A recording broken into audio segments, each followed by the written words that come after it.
për zhduket që po ndodhte në Vlorë dhe që kishin fillesë nga Anversa në Belgjik. Dhe i po të thënë atëherë Televizion Publik Belg që nëse prokurorët belg nuk vinë hetojnë në rrugët e Shqipërisë, do vazhdojnë të mbledhin kufomat tona në Bruxelles, sepse po vriteshin shqiptarë edhe këtu, edhe atje. Tani, jemi në këtë situatë. Pra, edhe ngjarja e fundit, hetimi i fundit që ka bërë Spaku, unë mendoj që këto lloj hetimesh, sidomos kur quhen të përbashkëta, duhet të ketë dhe një lloj reciprociteti me njëri tjetrin. Pra, çfarë nuk kupton me reciprocitet? Reciprocitet, që Spaku nuk mund të jetë aty thjesht vetëm si dekor. Me një pjesë asaj meritës. Po. Pra, në gjithë operacion, 46 persona po trau kapën në Shqipëri. Tani më fal, po çka kapet ti në Shqipëri? Ka kape në Shqipëri buji apo emër i dha historisë, apo vëmendje i dha thjesht që oficerëve operacionales u arrestua. Por niveli implikimit të tij në të tërën në pjesën e organizatës nuk është determinues. Pse? Se ai nuk ka dhënë informacione determinuese. Ai thjesht është përpjekur të marrë një lek nga ata, ta shfrytëzojë ata si lloj bankomati. Në dy u thotë, shiko, po më paguat kaq, unë do të them se kush përgjohet nga ju. Në fakt, në raste të tjera, kjo strukturë, flas për këtë strukturë, i kanë në nivele shumë të larta. Edhe informacionin ata e kanë të dorës parë. Kanë informacion në dorës parë. Nëse ti penalizon për të realizuar planin dhe çon në këtë nivel, atëherë ne në fakt kemi marrë vëmendje për momentin, por nuk kemi zgjidhur fenomenin. Kështu që në rastin konkret, operacioni i Breshjes më tepër ishte një po i them larje sapësh e prokurorisë së Breshjes, sesa një hetimi joni i cili do të kishte goditur strukturën kriminale që vepron në Shqipëri. Sepse në momentin kur ka filluar hetimet në 2019 në Belgjik,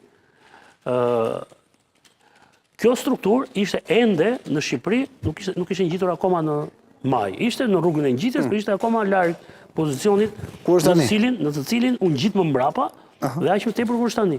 Dhe në këtë situatë, po ta shikoj ti për pjesën e Shqipërisë, më tha, është marrë hetimi 2019-s dhe i kishin bashkëngjitur një të 2024-s. Në fakt, ne në raste kur bjem në gjurmë të strukturave të mëdha kriminale, edhe duhet t'ja kërkojmë partnerëve që shiko, mos vepro derisa unë të finalizoj këtë gjë, sepse është hetim i përbashkët. Pra, në hetimet e përbashkëta, Spaku nuk mund të bashkëngjitet thjesht numerikisht atje. Por duhet të jetë partner dhe partneri do thotë duhet të marrë vendime. Tani, ti nuk mund se ne kemi shitur si sukses edhe bashkëpunimi me Finlandën. Merren finlandezët, kapën këtë donin ata. Po ne kemi kapën Finland, këtë duam ne, ja. Atëherë, që të arrishti në këtë stad, ne po them duhet të ketë një lloj reciprociteti. Pra sepse kështu ngjan se ajo patëm pyetur dikur rumunët në kohën e Bashkimit Sovjetik, si shkonin me Bashkimin Sovjetik. Shumë mirë, tha ai, u japim grurin, na marrin dhe naftën. Tani, edhe ne, nëse ne do zbatojmë çfarë don ata, po jo çfarë duam ne. Atëherë këtu paraqit një problem. Problemi për Shqipërinë janë organizatat kriminale shqiptare që kanë aktivitet në territorin e Shqipërisë. Këto persona kanë aktivitetin? Po patjetër më që kanë, dhe ti kanë dhe janë kryesorët. Atëherë, nëse ti nuk godet tu brenda, çam duhet mos se ti po godet njërin, po thoj po godasim njërin në Bruksel. Po punë e madhe, është problemi i Brukselit dhe s'është gjoni. Pra, ai është problem nëse kthehet në Shqipëri dhe futet në aktivitet tu. Pra ne nuk mund të jemi shtojsa të hetimeve nga Ekuadori në Europë apo në Gatisin Arabik, vetëm thjesht të dorëzojmë disa materiale atje dhe godasim çfarë na thon ata. Jo, ne duhet të kthehemi ne në partneritet dhe partneriteti duhet të jetë reciprok. Pra, të godasim edhe për interesin tonë dhe partnerët që e kanë rritur besimin tek ne, duhet të japin informacion për hetimet tona. Pra, jo çdo gjë duhet të vazhdojë të bazohet vetëm tek rrjetet e kriptore. Duhet të kalojmë në një... Edhe ky hetim, nëse shihet dosje, ne kemi dosjen, prapë është i gjitur në Sky. Sepse këto lloj hetimesh, ku ne shpallim në kërkim ata që janë kërkim, arrestojmë ata që janë të arrestuar. Nuk si janë të dhe vendosim në arrest shtëpi ata që janë arrest shtëpi, pra nuk është të ndryshon ndonjë gjë. Thjesht i shton dozën e penalitetit dikujt që e ka dozën, ai ka paraprakisht, ai ka ndarë mendjen, ai di se sepse i ka hyrë kësaj pune. Pra, e kanë vënë këtë sidomos në operacionet e fundit dhe duhet që prokuroria e posaçme duhet të rrisë nivelin e prezencës, sepse nëse me të drejtë ka marrë si them një lloj besueshmërie nga partnerët, e ka marrë sepse ka zbatuar çfarë duan ata. Por Jo çfarë duam ne. Pra, që ti të shkosh të jesh në tjetër stad me ata, dhe ti jesh vërtet partner, se partner do thotë që jenë në një rang. Jeni barabartë. Atëherë ti duhet të kesh të njëjtën gjë dhe nga ata.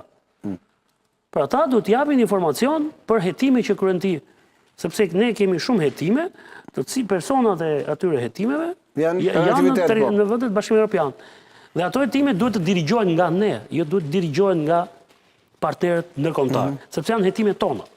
Pra po të shikosh Belgjika, Spanja, Franca, Gjermania, Italia, bëjnë hetime dhe vinë vetë në Shqipëri. Ndërkohë ke parti në një skuadrë tonë të shkojë atje, dhe të lejohet të bëjë të njëjtën gjë që bën, për shembull spanjollët erdhën mes Elbasanit dhe ju futën Guardia Nacionale thoshin, dhe ishin policia spanjolle. Ai ju fut direkt godin në objekt në Elbasan. Nuk lëkush ta bësh të mbaj. Pra ne duhet ta kërkojmë këtë gjë edhe për të rritur dhe ne dozën edhe nivelin e hetimit të këtyre struktura kriminale, dhe nga ana tjetër për të qenë në rang seriozisht në rang partnerësh, kur tulesh në tavolinë me ta, ti të mos jesh zbaton vendimin që cillai. Pra, ka pasur raste, për shembull, marr raste antimafisë italiane, shumë interesante. Antimafia e Firences shkoi në gjykatën e antimafia po Firenze për të marrë vendimet e ekzekutimit ndaj një grupi shqiptarësh nga Elbasani. Nuk i firmosën ata. Gjykata italiane. Ndërkohë, të njëjtat urdhra u sollën në SPAK. SPAK-u paraqit në GKK, GKK-ja e firmosi. Pra gjykata italiane, në cilin kishte ndodhur aktiviteti kriminal, nuk e firmosi. Ju dukën jo bindse. Gjykata jonë e firmosi. Pra, ne nuk duhet të jemi thjesht në këtë rast përcjellës të vendimeve që i marrin ata. Jo, ne duhet të jemi në rang partneri dhe duhet trajtojmë si partner, për shkak se po e bëjmë këtë punë, derisa po e bëjmë. Pra, nëse shikojmë me vëmendje, po goditen grupe dhe organizata të narkotrafikut shqiptar, të cilat u kthyen në problem në dekadën e fundit, në vendet e Bashkimit Evropian. Deri tani ata nuk po i godisin, nuk kishin sukses vetë.